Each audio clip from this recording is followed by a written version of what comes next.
Thank you, Mr. Chairman. Mr. Cuccinelli, what happens when you take a laser and you point it into the eyes of a human being? So the body has a about a 0.2 second look away reaction, and one of the challenges, there are several, but one of the challenges is if you're not looking at the person assaulting you with the laser, you can't figure out who's performing the assault.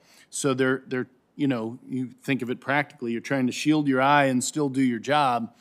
We've had a number of officers who had days-long blindness. So far, they've all kind of come back, if you will, but you also get what's called flash blindness. Think of it as the old Kodak cameras where you get that blue spot and you can't quite see your entire field of vision for a period of time. I assume that for that moment, in addition to any long-term damage or short-term damage that it might do, for the time being, it also makes it more dangerous for the officer. Absolutely. As the officer recoils, as the officer steps away from the harm. The way multiple people sometimes work together in the crowd, that is a clearly planned exercise. And to be clear, a device like this one, which can be bought anywhere by anyone, doesn't run out of its supply, at least not in a single protest. They can shine that all night long if they want to. All night long. And it can still do its harm. It's one of the things that I find so intriguing about all this is how it is, even in 2020, as crazy as this year is, it seems doubly crazy to me that we're using terms like this. We're conflating terms, peaceful protest and anarchist violence, as if they were the same thing. Enforcing laws against one group of people but not another, or so we are told we should do, based on whether or not we agree with their ideological viewpoint. Now tell me about this picture right here. So what you've got here is the most common laser that we've seen is the green, and you know the things you learn doing these jobs. Your eye, the human eye, sees the green part of the spectrum more brightly than, say, red, something like 10 times brighter. And also all of this is happening at night.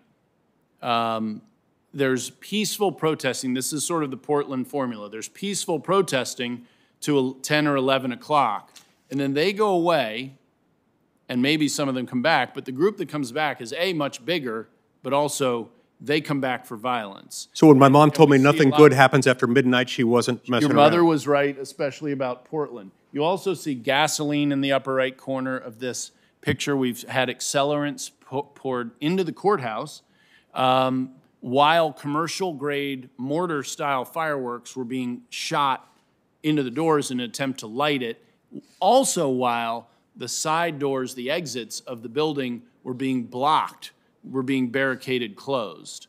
So that was going on as well. And the last picture you see here, it's a little dark to see. They're holding a fire hose that they've hooked up to the courthouse. Now these are our CBP officers because the rioters, not the peaceful protesters, would continuously set fires. They'd throw a ton of trash over a fence, light it on fire, and they would also throw what amounted to homemade hand grenades. There is a video of this picture. This is a snap out of that video where you see two of those explosives coming in. Fortunately, they both explode early, so they don't get so close that they impact these officers. But you can see rather obviously the potential for harm with many of these devices. And this gun here was pulled off of one of the arrested protesters. While widely available, equipment like this is being used in a somewhat novel way here. I assume this is the kind of thing you don't ordinarily expect to arise spontaneously. In other words, people have given this some thought. They've given it a great deal of thought, and frankly, there's been evolution of the negative tactics over the course of time.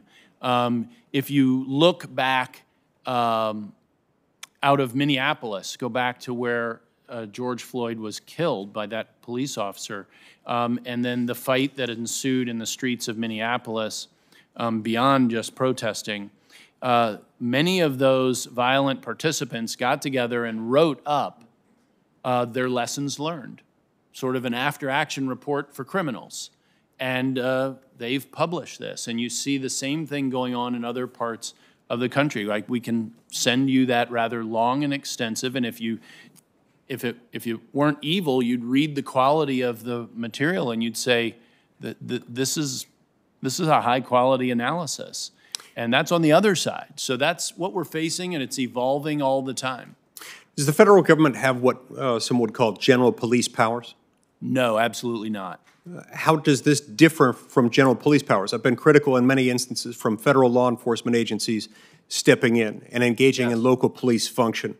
Tell me why I shouldn't have that concern here. So all of the DHS officers are cross-designated as Federal Protective Service officers. They're all operating under the Federal Protective Service Authority to protect the courthouse. The marshals have the inside of the courthouse and protect it dutifully.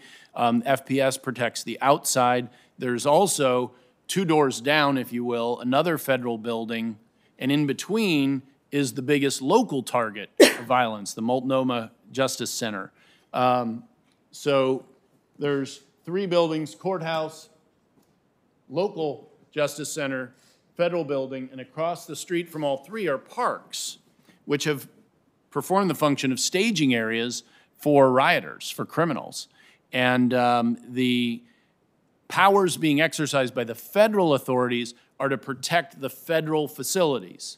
That is it. Even when we go off those properties, which the statute from Congress says we can do, it is for the purpose of performing that function. So if someone assaults a law enforcement officer at the courthouse, we can go arrest that person anywhere in pursuit of that particular authority. But that doesn't mean we can police the streets of Portland and hand out tickets for speeding or doing other things, and that's for Portland and the state police to do. But for these apparently orchestrated, violent, repeated attacks on federal courthouses and other federal personnel and facilities, would you have ever sent federal personnel into that zone? Well, of course, the FPS officers are always there, but I assume you mean added more. Yes. Through June, FPS continued to add their own officers as the violence escalated. And if you look in May and June, we have a graphic compilation I can send to each of you that shows the number of days of attacks on federal facilities. And in May and June, that total was 12 for both months total. In July, as of July 29th, it was 29. So every single day. The escalation of the targeting of federal facilities led the commander on the scene of the Federal Protective Service to request supplemental Department of Homeland Security officers because they didn't have enough in the region and given their other duties any longer after they had already added their own. That's why pure circumstances on the ground at the request of the local commander, who has always been the regional commander there, and that region is a lively one with Portland and Seattle in the same region. They have some experience here. This has happened, not to this degree, but assaults on federal facilities happened 2 years ago, and the mayor of Portland publicly disclaimed police protection for that facility. And so we have thank you, Mr. Cuccinelli. I'll ask that that document be submitted to the committee, and without objection, it'll be entered into the record.